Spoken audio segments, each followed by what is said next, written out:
Okay. Finally. Nothing I don't understand all my details. Cool. Yeah. Okay. Yes. Okay. We're good to go. I'm so glad. I was just crashing. Yeah. Thank you, Preeti, for that thing. Yeah, we've both been trying to join. Yeah. Oh, Okay.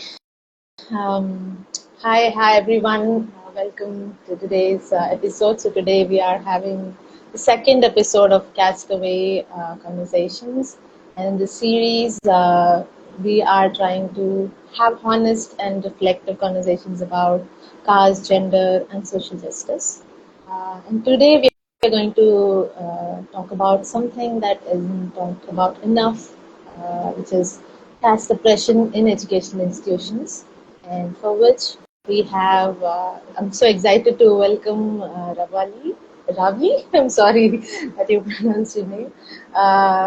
And yeah, I'm so excited to invite you. And she's the co-founder of Esther Foundation, and has been doing phenomenal work supporting marginalized students, and a lot of work that is going on in education and social sector. Social entrepreneur is among us today, and is very much committed to dismantle caste and gender at that intersection. Welcome, Ravli. So nice to have you here today. Thank you so much, Armati. Such a big fan, I would say, of Milir. And I reached out to the folks at Milir, and such a great conversation, the introductory conversation that we've had. And just really grateful that we get to speak about this. We get to do this work. We get to speak about these issues of whether it is gender and caste realities that we see around us, and that we sort of work towards dismantling. So yeah, grateful to be here and happy to have this conversation. Yeah. Thank you so much for also the kind introduction. Really. Yeah, I think I went less about it. Like, there's so much to share about your journey. So I think, it would be much better, if you share your journey with us, and how, what inspired you to begin or start Esther Foundation, and as that working in that exact intersection of education and social sector for so many years. Yeah, so excited and curious to know and hear from you. Yeah. Yeah, I mean, I can share a little about my journey. I think like to believe that the seeds of Esther have been sown way before I even entered the development sector. This is back when I was a college student. I studied mechanical engineering. First person in my family to do a STEM kind of an education.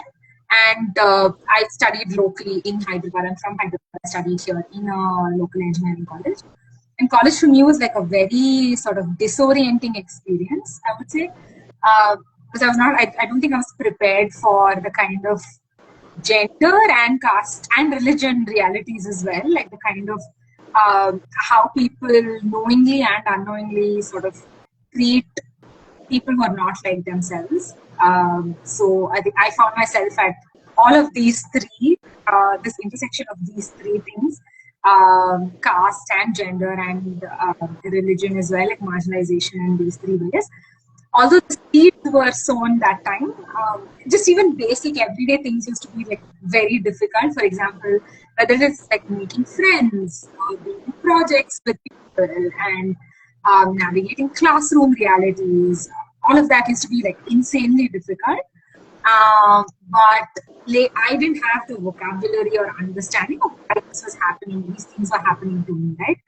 Essentially felt like maybe I'm doing something wrong. Maybe I'm doing something that they don't like and things like that. Didn't really have a sense of systemic issues or anything like that. So just felt like I may be doing something wrong. And I tried to do my best at being a good student in engineering, but that didn't work well. Shifted after I graduated. a series of coincidences. I won't get into the stories right now. We've spoken a little about this, but ended up somehow in the social sector, development sector, um, and uh, spent a few years in education equity, and things like that. Again, because of my engineering background, I didn't really know a lot of the development story of India, the realities of India, whether it is class, whether it is on the lines of caste, or all of these things. I didn't have vocabulary. I just had lived experience, and I didn't know how to make sense of my experience. So I went and studied some of this stuff, right? Like studied humanities for the first time. That's when my eyes got open to my own positionality, whether it is just in terms of all of these structures and where do I fit in, where does my family's history sort of fit in, and things like that. As a Dalit person, as a Dalit woman, like being born to people who know how to speak, who have spoken English, and who have had access to education previously. My parents have studied till masters on scholarships and things like that, which is why like I had the opportunity to study and gain access to all of these. So just making sense of both external realities of the country and also my own story. So I was able to sort of place my story within that larger narrative. Then I learned more formally learned more about our structures, our systems, and stuff like that.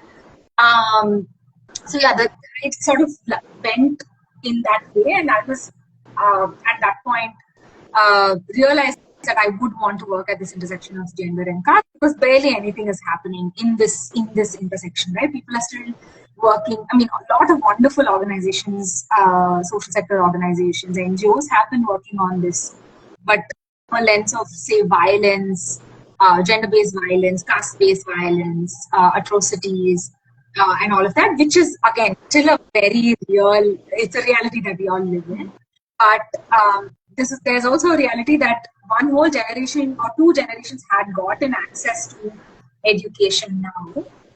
So what do we do with the new generation that is getting access to English and education, modern sort of society, modern jobs? What do we do with this group, right? Like what happens to this group? We don't want to come all the way here till college, till formal education, and then go back a caste-based jobs or gender-based jobs or gender-based work. So that's where the point of Esther, that's where the idea of Esther, the principle of Esther, how do we create safe spaces for young women, Dalit women, Dalit girls, Adivasi girls, to be able to navigate modern day jobs, in this modern sort of professional, because these are not built for us, right? These are not built by us. They're not built for us. And so there are realities of exclusion, there are realities of bias and feelings, like internal realities, also feelings of inadequacy, self-doubt, and all of those. So how do we navigate both external systems and internal systems that we have? That's essentially how Esther started up. So right now also we work with Dalit and Adivasi girls in college. All of them are first generation learners.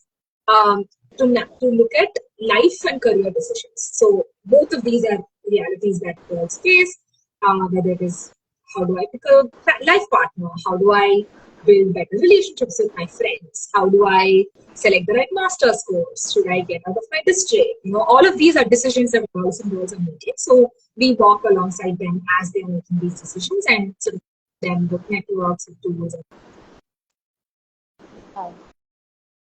That's really a wonderful job that you've taken up, and a very important work that you've taken up. Probably combining the externality of it and also the internality, and giving instead of just the career or like the particular ways that we are built to learn certain things. Instead, how can we relationally look at it? So now. Just getting into the topic itself, what I wanted to ask is that you've told in the beginning you mentioned that how it was alienating and harsh for you as you entered college. So I just wanted to know how this caste discrimination, particularly in schools or colleges, how did this caste show up in these spaces? Right. Thanks for Yeah, thanks for this question. I think there are so many explicit ways it shows up, right? And the explicit ways, I'll start with the explicit ways. I remember this incident, like, very first year of college, we have something called the IT work. We were actually, even before that, a fun reality, not so fun, I'm just being sarcastic, a reality that exists at least in the States. Right? Our colleges are founded by people who proudly carry that. So we have a college called Malla Reddy College, which is a college, and then there is Gokara, which is it's not an explicit thing. I mean, the names are obviously explicit, but if you look at everything, was that okay? Like majority, you will find people from this particular dominant caste, in this. If that's just how colleges are in Telugu states, it's an accepted reality. Now, what ended up happening in my college is that from the workers' staff, like support staff, academics, people who are professors, who are head of departments, all of that, usually ended up being all from this caste. Like all were Raju caste, right? And this is a dominant caste in Andhra. What that means is there is obviously explicit bias. So anyone who carries the name, they are favored. They are like, it becomes a very like, yeah, you're our people, like Manolu in Telugu, right? Like to say like our people. So it's an obvious thing that you get for like conversations, you get for friendship, is how it happens. And then like by default, women are sort of second class citizens, right? Even if it is dominant caste. Now with women who are from caste backgrounds, who are Dalits or who are Adivasis, or even like OBCs, right? It's a double sort of discrimination. It's a double kind of burden that we sort of carry, where there is no implicitly there's no welcoming happening. And anyway, like not just Telugu states, I think overall in our country and the world as well, deeply patriarchal. So there is that inherent sort of bias that exists to say like, why are you dressing like this? Why are you talking like this? Blah blah blah. If there is a man and a woman, a girl and a boy talking, they would like end up yelling at the girl to say like, why are you going and talking to him? And stuff like that. And like, she's also talking to me. What is happening? But anyway, I'm just getting back to the story that I wanted to say. First year, I remember we wrote our practical exams and stuff like that. And I went to submit my paper after I finished it. And the sir who was in the lab, he looked at the paper and he looked at me and he said, no, he didn't say Meeremitlu. He said Meerentamma. Meerentamma in Telugu was, what are you? Who are you or what are you, right? I said, sir, roll number A3. Because he asked me, what are you? I said, roll number A3. I didn't even think, like, what is he asking there? And then he was like, no, that's not what I'm asking. I'm asking you, Emitlu Meeru. Means, like, what group are you? And it directly translates to what caste are you in Telugu, right? I was really shocked because although like indirectly people have tried to find out in my past as well, no one has directly asked me like this. And this is a classroom setting, right? This is a professional setting, a college setting. I was like, I don't want to answer that. I'm a Christian, I said. And Dad also, he was not satisfied with that answer. And he was trying to ask me some questions, blah, blah, blah. And then I saw that my marks were somehow below the average of a lot of my peers, right? And I used to be a school topper. In my school, I was the first ranker. And for me to see that I was like somehow marked lesser than the average sort of score that a lot of my friends got, like what is happening? And that time I didn't realize that, these were the connections. But as months grew, as we moved past, I started seeing very clear patterns. Like there was a student club that was run by seniors, and they ended up selecting a ready person because they were readies. And then like a lot of these patterns, right? Like really mediocre people getting like, and I'm not saying mediocre people, but people who didn't have a lot of skills, a lot of like understanding. Somehow they were getting these opportunities, and I was just constantly left back, left alone. That really broke my confidence. That really broke like a lot of what I had built over the years. So yeah, this is how like explicitly things exist, right? Even in our classroom now, like with our students as well, we see students from dominant castes automatically by default being encouraged saying, yeah, you can do this, or like, why don't you take up this opportunity, that opportunity? And students from marginalized caste backgrounds are not even spoken to by teachers, right? It's ignoring or just sidelining. Or there was one time that with English speaking is a very like strange. There's strange politics associated, right? For Dalits, like English speaking has been a tool of liberation. Like we've learned how to speak English because we were taught, like not by Brahmins or not by people in the country, but like people who have come out from outside. But people can't stand it when Dalit students speak English. It's like in my own college, and I've seen this with others, my students as well, to say, why are you speaking in English? You think you're all like, you think you're posh, you think you're like better than us, that kind of and these are teachers. There is a very explicit power dynamic, right? So when your teachers are talking down at you like this, there is a sense of like, it's hitting like self-confidence, it hits self-esteem and things like that. So explicitly all of these happens.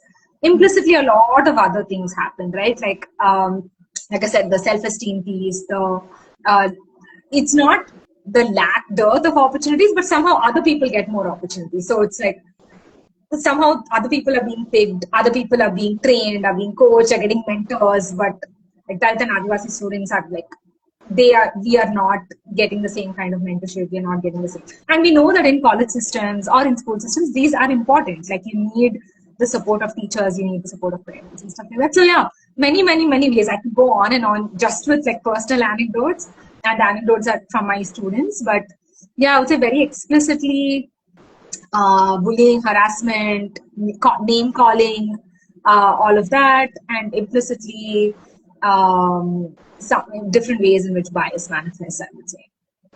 Yeah, that's true. Like, thank you for sharing about all of that, because it's very important that, as you said, that as a student, when you entered the space, like you were not able to understand, you were just put there, like, just like you're asked to like just perform or like, maybe pass the tests and stuff. And then, it just becomes like an individual thing. And then now that you've reflected and like from your students that you're bringing up all these experiences, I'm sure that, this is very helpful to kind of, differentiate between what's happening like systemically, and both in explicit and in implicit ways, as you said. Like, just like sometimes things are not just blatantly happening, like, just like they are like just called out, or like certain like ways of partial treatment that is given.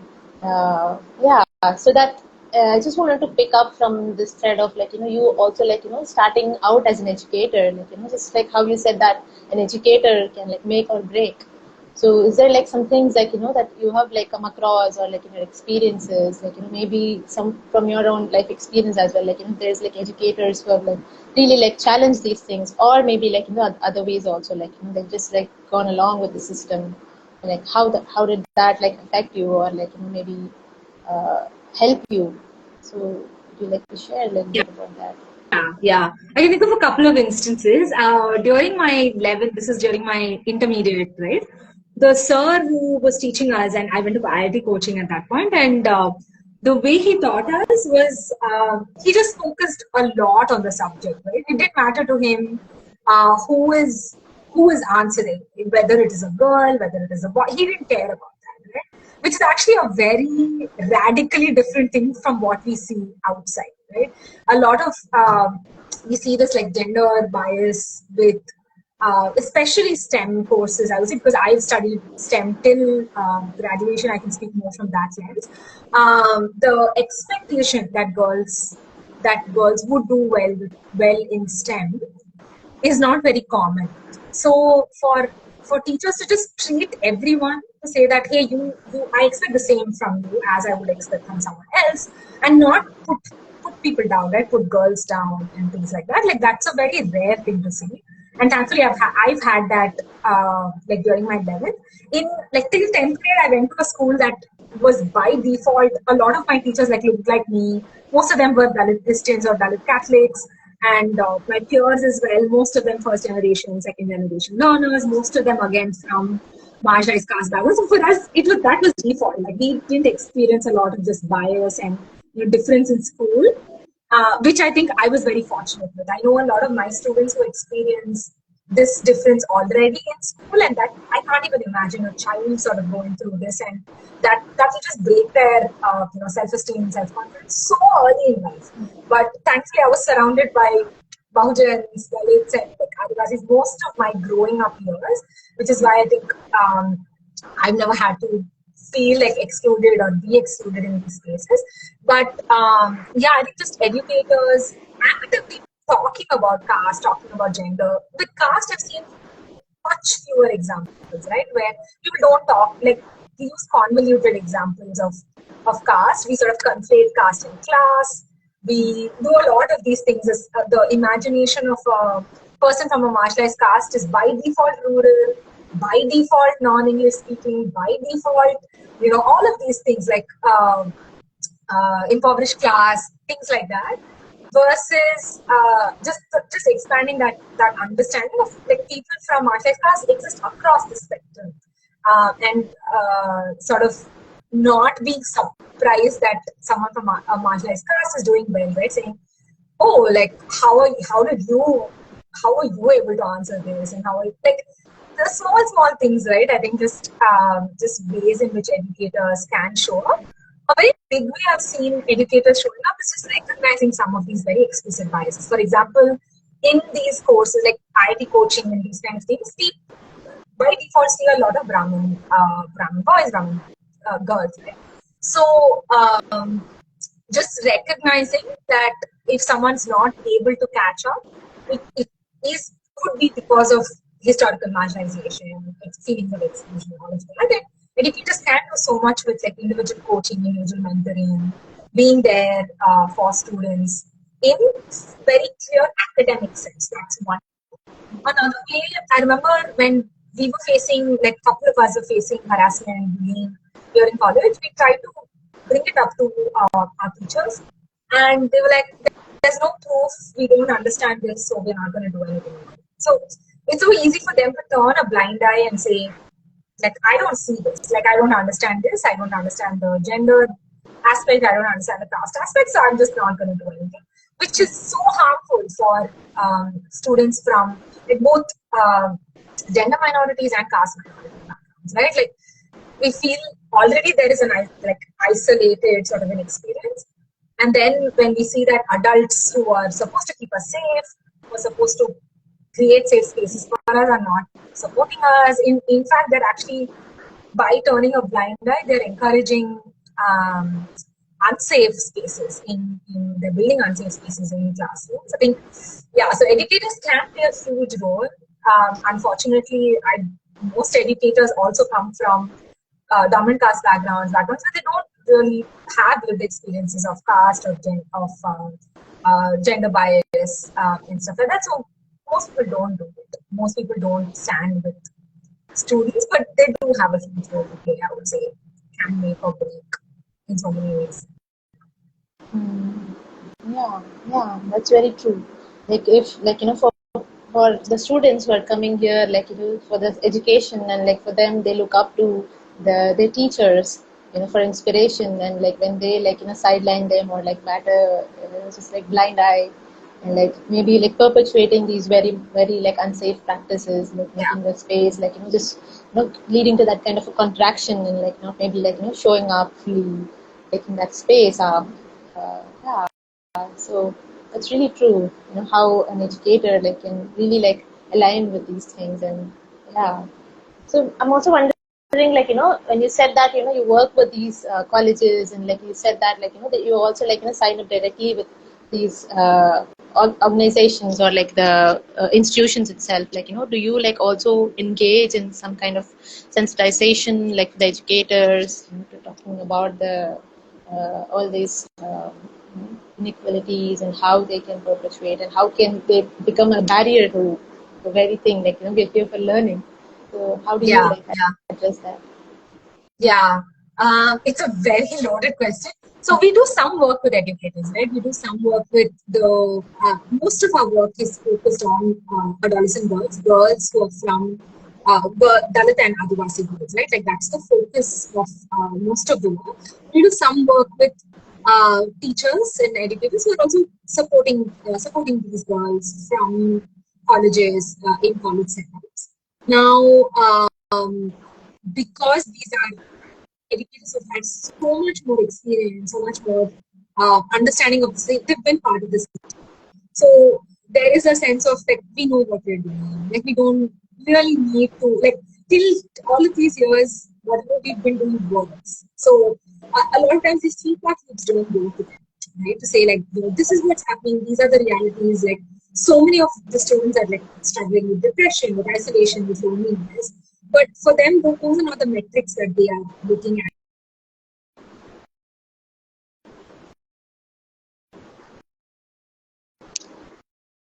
Hey, did I lose you? Yeah. I got it. Okay. Yes. Yeah, so I think that's just not in the metric, right? So in the success metrics of what they care about. So it's harder for them also to care about it. So for harder as in they're not getting, there's no incentive for them to care about gender, about caste. So it's a little harder. Obviously, there are people across the spectrum, right? There are some educators who really care about it and who want to say that, hey, I want to build a safe space for my students so that everybody can learn, everybody can thrive. But those are very, very, very few. I think working in education overall is very difficult. It's challenging. So to say that, hey, like they think of this as an additional layer, we think of it as a foundation, right? If we don't even have the basic foundation of understanding our students and where all they come from, all the locations that they come from, and understanding their identities fully and not from a small partial kind of identity lens, it is hard for us to be educators without understanding. But because they've managed to do it all these years, it's a status quo thing, and it's hard to break that status quo. So even when we do some of this stuff, we need to start with engaging with how they are looking at patriarchy, at casteism. How are they? What are their beliefs around it? What are their biases? And it's so hard. So for women as well to really acknowledge patriarchy and like be able to fight it. It is we see that that's not the reality, right? So many women truly have internalized that like patriarchy is good and patriarchy is the way to go. And it takes some amount of deconditioning, some amount of work to really get to that space to challenge these systems. So similar with educators, I would say. Like firstly, just even challenging that power dynamic in classroom. The power dynamic already so skewed. Like teachers are like put on some huge pedestal that you know everything, you are everything, and you will teach me. That's unfortunately like deeply like Brahminical way to look at teachers as well, right? Like it's not an equal, like you learn from me, I learn from you kind of a situation. So in this situation, like educating or like working with educators gets difficult, but we do it. Like there's some work that we do with them as well to navigate some of these biases, to have tools and resources. Like even some people want to do something about it, they don't know how to go about it. So for them, like I think a lot of our work makes more sense to say, okay, this is how I can talk to my students. This is how I can show some, share some resources, share some tools, share some guidance. This is how I can talk to them. Our language also holds a lot of power, right? How do we sort of address our students? How do we talk to the students, to the girls that we work with? I think all of these make a difference, and our work sort of accounts for some of it, whether it's language, whether it is teaching methodology, pedagogy, and accounting for biases and all of these things. Yeah. Seems like I did ask a loaded question. Yeah, I mean it's definitely something that that you need to work with along with the already hard drilled system of education and the kind of power that is given, or like sometimes the power is not given, a lot of responsibilities are given. So then how do you without that autonomy, how do you then like kind of soften them into these things and like sensitize them to create those safe spaces, or at least not perpetuate that. So yeah, it is a long-term work, and it does make sense that having these resources readily available for them could be helpful, or like, could be like an incentive, or like, some way, like, just like easing them into, like, there is this least resistance part as well that we could maybe try. So just like, just softening them into that path. Yeah, this is really yeah, insightful. And as we are like, going again, like, to the larger system, I just also want to, like, take a moment and like step back a little bit, and just like picking up from your, again, in initial introduction, that how you were sharing that, when you entered that school or that college space, and you were like looking through things, like, from your own lens, like, you're not like really thinking from that systemic lens, or like, from that level, like, you're just like a student, like, you see yourself as a student first, and as you're going and you're trying to do some things, and then you're like not able to, like, maybe score some marks, or like you're not seen, or you're not like, encouraged, and like, what that does to you as an individual, like, like for students, it's a daily reality, the Dalit, Bachin, Adivasis, like all these, and women, like students, marginalized groups, for them, like how it could easily become something like, individualized, or like internalized, or something like female inequities, like how does this caste play out, or like, how these discriminatory practices really like affect an individual at their, like, psychic, mental level, and what does that do for their learning, or like just like being, in fact. Yeah, I sorry for absolutely love another this question. bigger question, but yeah, I Yeah. just No, I really, absolutely love this question, and keep using this as a prompt. Before I actually respond to this, I want to say that I keep using this as a prompt to actually talk about why it's important for students to hear from more Dalit and Adivasi role models, right? Like Dalit and Adivasi, like educators and role models, because this kind of lived experience is so specific to us that people who are from outside, uh, unless they engage a lot with this kind of experience, it's hard for them to sort of translate this into creating a safe space. Right? And what I mean is, a lot of times when Dalit and Adivasi students, girls, enter mainstream spaces, it feels like we are just students, right? We are navigating the system. Why would we carry this additional layer of, oh, I'm this, blah blah blah. So because of this lack of systemic understanding of like systems that are not geared towards working for me, and systems are not geared towards including me and things like that, it can often feel like individual failure. It can feel like I'm not good enough, I am not capable enough, I am not friendly enough, I am not like nice. I used to constantly think like maybe it's because I'm an introvert, maybe I can't make friends. Like I remember some of these instances as well, that everybody used to make movie references, and I didn't grow up watching movies. And I used to think that maybe because I don't know movies, they're treating me badly, or it's like ridiculous explanations that we keep giving ourselves because we don't know the systems, right? And they're not ridiculous. It's just how the brain makes sense of it. It's so unfortunate. If I had known that the system is not geared towards me, then I wouldn't feel like an individual failure. Because throughout college, I kept feeling like an individual failure. Not just college, actually. Even after I started working, the first few years of my working life, before I really understood how caste and class and gender manifests in our workplaces, in our homes, in our institutions. I constantly kept feeling like I'm the failure, I'm the problem, right? And that's what happens with most students to say, nah, like not English, like I don't know how to speak English, so I'm the problem. Like I don't understand this like math, so I'm the problem.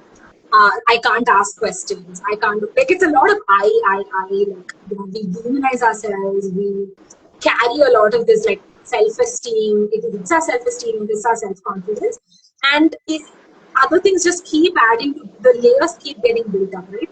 The more we keep feeling like this, the less we engage in classes, the less we're able to make friends, the less meaningful connections, the less academic rigor, all of this. So it's a self sort of starts from an external thing, but then it keeps like the layers keep adding. So I would say this is why it's really important for us to equip our kids with the understanding or language of how systems work. To say that it's not your fault if systems are excluding you. It's not your problem. It's not your fault. Yes, you have to challenge it. Yes, you have to fight it, but you are not the problem. So really just having this nuanced conversation to say this is like super important. Say like you get to fight it, you can fight it, but like the problem doesn't lie with you. I think it's super important to keep reiterating this to the students and also build that self confidence by creating either alternative safe spaces or safe spaces within the classroom itself, right? Yeah, that's how I would respond to that. Like, it does obviously impact mental health, emotional health, relational health as well. Like, there's no, I would say I can count on my fingers the number of meaningful friendships I still have from my college. Like, it's very unfortunate that it's just not there, right? Because I remember that, like, it's not a welcoming space in terms of creating friendships, in terms of creating relationships. So why would people even put in effort that way, right? So yeah, that's, I would say that's how the realities are, and the work is both individual and like collective and systemic, right? So the more inclusive our spaces are, the more people will be. I think that's just important. Yeah, definitely. Just, there is multifold effect that it can have on that individual, and like, just for children, just when they are starting out, and like how it's very important to bring out that, this how system works and what are these systems that, that's creating this exclusion, and be it's not one's fault. So at that kind of a, it's very important, and I do agree that, having role models like with lived experiences, which is very unique to these very marginalized communities, Dalit people, like how it is, like, in that very sense of embodied sense, like how it turns out, or how it can, like, then further affect our, just way forward, like with anywhere wherever we are showing up. Yeah, as you said, it's also very much relational how it can affect one is, the way that we are connecting with someone, and like the kind of safety that we feel with, interacting and connecting or building that network, which is also like becomes key for then, creating opportunities or showing up, and like really like getting into that work aspect. Yeah. Yeah, yeah. And I also want to like ask you, like, there's this other, like, layer to this, where, like, as lived experiences, you show up, and like as a role model, like, what is also this other side of it, like, there's that, you said that, also like how you have this tendency to, like, show up, or like, since you have access to these opportunities, to also, like, have that kind of a way to kind of do something, or like, to get into it, or like, now that I have to, like, just do great work or meaningful work, like how does that translate for you, like, personally, like how does that, like, how do you manage that, or like see that, like, especially we're also talking about mental health, because it can also Yeah. get too much, like, where is that line, like, where is, like, this is my battle to fight, or like, there's like, how do you, like, navigate that or engage with that? Yeah. Um, I honestly don't know. I think we do, like, I don't see this with people who have had traditionally a lot of access to opportunities and networks and stuff like that, where they carry this burden of, having to do something. I do see this with almost every single that person, Adivasi person I meet, where the sense of I have to do something more with what I have been doing. It's so strong. And often we feel like a burden, right? Like, it just is. It's just the burden that we carry, because it's not just an individual. It's not I have to prove myself. That's not the burden. The burden is I have to do something meaningful for my people, because most of my people don't have access to opportunities. Like our cousins, like literally in our own family, we don't see people being able to access the kind of opportunities that some of us have been lucky to have. Right? How am I navigating it? I would say I'm navigating it badly because it can really feel like a lot of pressure sometimes. But it is important to also keep. I'm just very also fortunate to know to know more Dalit and Adivasi people who are navigating these things, and it's like a support group, right? We keep talking to each other. It's not like a formal group or anything like that, but even just Earlier today, I spoke to someone who is a Dalit artist and talking to him, and we were both discussing about how do we navigate some of these opportunities. We were talking about funding opportunities and stuff like that.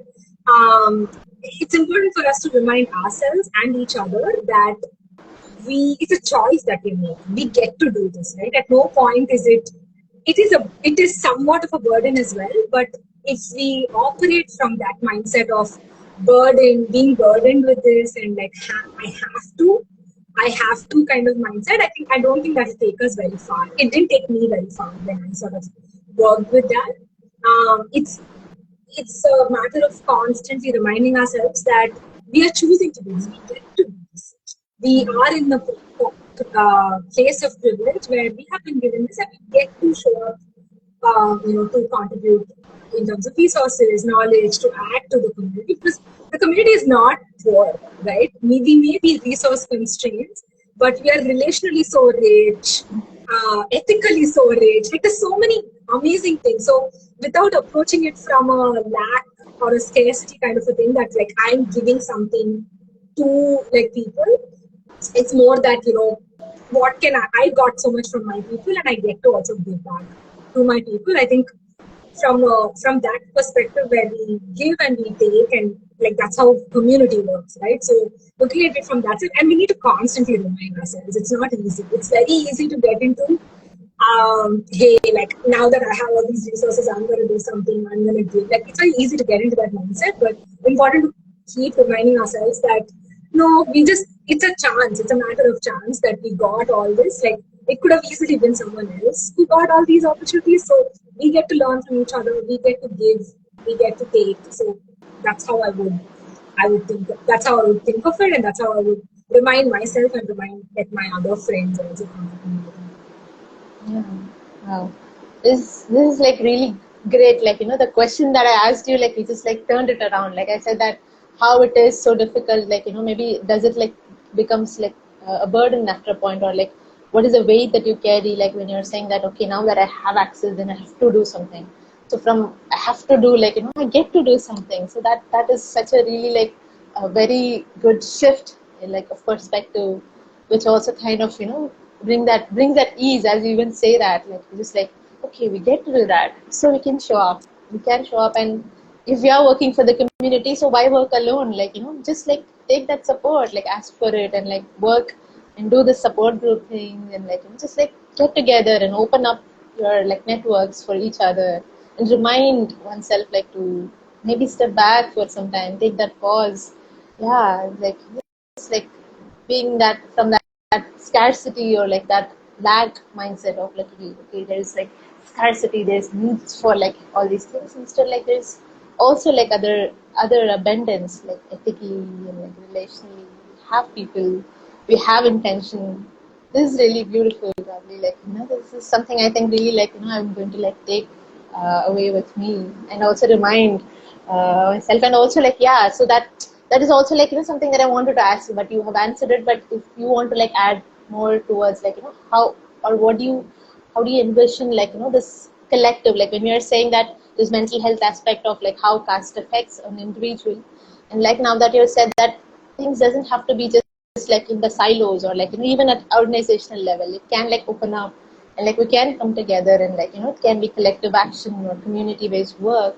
Are there things that you envision, or like, or like as you said, like one thing is like support groups, are there other opportunities or like places we can reach out for, like for people we have intention to do such work, like on anti-caste and like inclusion and all of these? Yeah, are there practices or like places? Is there anything that you'd like to add on that?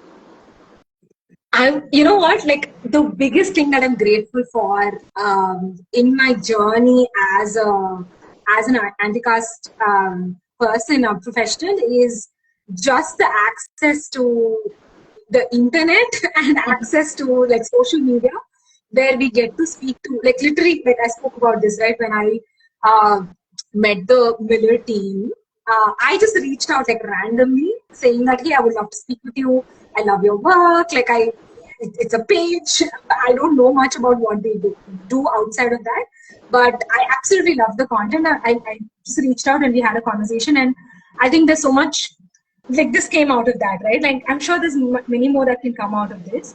And similarly, I've met so many friends, so many different people.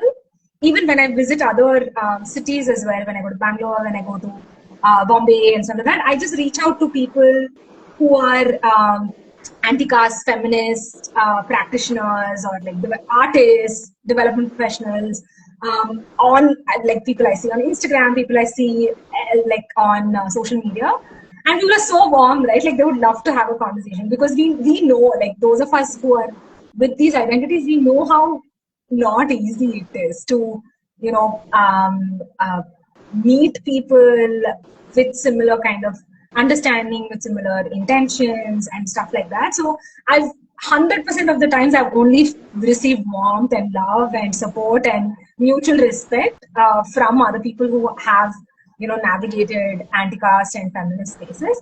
So I would just say, like, the internet, like Instagram has been such a blessing for me. And I wish that there are more support groups in person as well. Like I do know that support groups and like different forms of support in person as well, because that's the need right now, right? We do need communities, whether it is online communities, in person social communities, where we just like come together and just like read books together, do life together, have like, I don't know, just go to a dentist appointment together or whatever else, right? Like these small things is where we get to we show up for each other. It's not in the big like show up to a protest. Yes, it's important for us to do all of that as well, but like just doing life together, I would say, is it becomes very crucial. And I wish we had more support groups, and I guess like we just need to start them. I think like there are some reading circles. I know like there are some active reading circles, like whether it is ARC in Chennai or in Bangalore, or BARC in Hyderabad, that are like very explicitly anti-caste, and there's no agenda except you come together, you read, you engage with anti-caste feminist literature, and then you get to make friends during that time, right? So in those circles. So I would say like friendship is our biggest way of liberation, and right now, and we just need more of that. I wish I had a better answer than this, but online there are spaces, offline I wish there are more spaces. Even online I wish there are more spaces, but we slowly are seeing glimpses, and hopefully they just get better. Yeah, you've struck a chord with like just like touching the exact point of liberation, like just living, just being, and like sharing that life that we are trying to build for each other, and caring and showing that in simplest ways, and also resting and having those leisurely like just meetups, and like just maybe accompanying for a grocery shopping thing, or like reading things together. Yeah, this as important as any work that we're doing, and thank you for bringing that up. I think that also, like again, like that you're bringing that sense of ease into every question that I'm throwing at you. So thank you for bringing up all of these different things. And I think this very much that this very intention or invitation that you have, like let that create more such spaces for each other, and let's show up for each other in smallest ways and whatever ways that is possible for us. Yeah. And I think I have like come to a full circle with this conversation about different things that we touched upon. You've given a lot to reflect for from this today's conversation, I think. And yeah, I think, should I like just check the comments if someone has left any questions? Yeah, I'm also looking at it.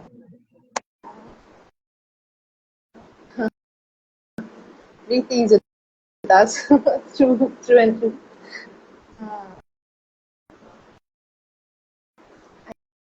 I think you have answered like some question that Preeti has asked about, like how it was for you to like just come out as Dalit. If you'd like to share about that as well. Yeah.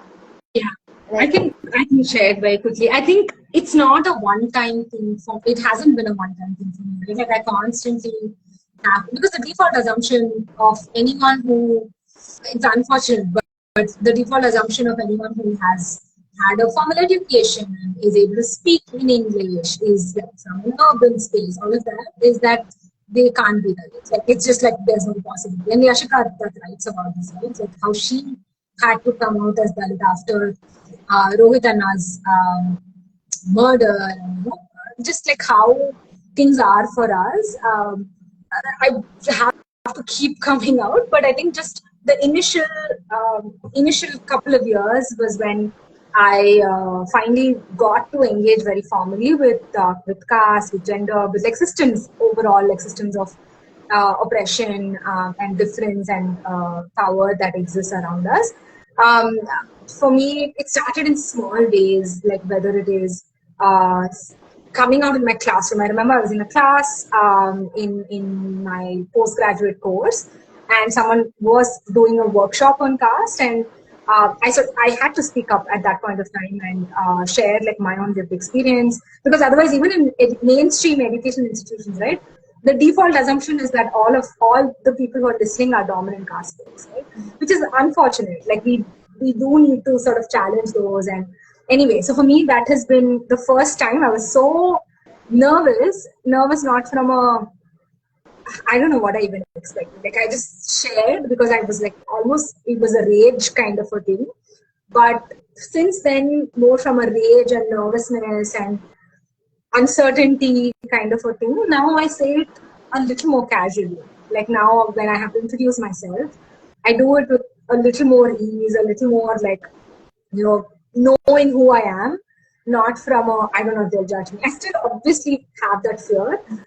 So I do gauge how safe the space is and only then sort of make it very explicit that I am a Dalit person. But yeah, I think it's been like, years and years and years. Like this incident that I was talking about, the classroom thing, happened more than more than 7 years, around 7 years ago. So just been coming out, I would say.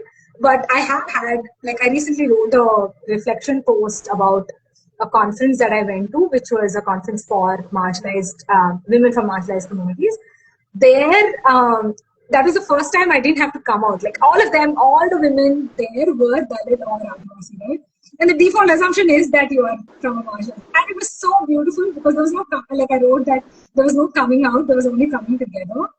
And I wish there were more spaces like that where we don't have to, come out and have to, like, talk about our identity, but just are just being like, now we are able to connect with each other and stuff like that. I wish there were more spaces like that. But yeah, I think it's a continuous process, and I know that it will be continuing as well for many years. But I hope that some of us coming out will create space for more people boldly declaring about their identity, whether it is caste or gender or whichever other identity, just like claiming identity and claiming space. I think I'm also learning how to do it, and I've learned from people who have gone before us, and hopefully there will be people who are coming after us who are also learning as well. So, yeah. Yeah, definitely. Claiming space and claiming your identity. Yeah. Yeah, now that we had this beautiful long conversation, just like, would you like to, like, just before wrapping up, just share any like words for the, as you said, like now there's more people coming in, like, the new generations, or like people that are still like, in that journey of like, okay, what is it, like, figuring out that. For the students, like, is there anything that you'd like to share, if anything, just before we wrap up? Yeah. I just want to honestly just reiterate what I said about how systems can make us feel when we are not included, that we are the problem. I just want to reiterate that we are not the problem. Like broken systems are not our incapability. It's not a capability issue or a potential issue. It's just that the spaces are not created for us. So we just need to constantly remind ourselves that and we also need to tell our students, like tell younger people who are in colleges, in schools right now, that it's not their fault. If they don't get maths, it's not their fault. If they don't understand physics, it's not their fault. If they don't understand history, it's not their fault. Like the brokenness of the education system, of our institutions, of our workplaces are not our fault. We are not the broken people. systems are broken. And the more we are able to understand that, the more we would be able to think of ourselves as like not broken, right? Like we need to, we don't have to fix ourselves. We need to fix systems. Like systems need to be fixed. So that's the biggest thing that I would remind myself and remind like other people as well. And for those of us who have gotten out of institutions now, like formal, like education institutions, we need to take it. We need to remind those of us who are in the institutions right now navigating. We need to keep reminding the younger people, the younger students, kids of this, and keep giving support and affirm them of wholeness, affirm them that they are full people, not broken people, not inadequate, not incomplete people. So, Yeah. We are like closing this with a lot of compassion and wholeness, and that reminder to be kind to ourselves. Thank you for sharing that, Ravali, and thanks for everyone who's made today, like, or just maybe checked out, or like, just trying to save this and watch this later. Thank you for doing that, and like at your pace, like please do share your experiences or like your thoughts in the comments as well. And please do check out Esther, like Esther Foundation will like be tagging along with this video. And yeah, let's open up our spaces, let's collaborate, and let's build a lot of nice let's create more friendships and like build opportunities for ourselves, create that system that is like more kinder and inclusive, compassionate, this whole and like abundant, where we can dance and celebrate every minute and moment. Yeah, thank you, Ravali, for joining us today. It's been a thank you. pleasure. Yes, Thank likewise, you. likewise. Thank you. See you. Take care. Bye bye. Take care. Bye. Bye bye.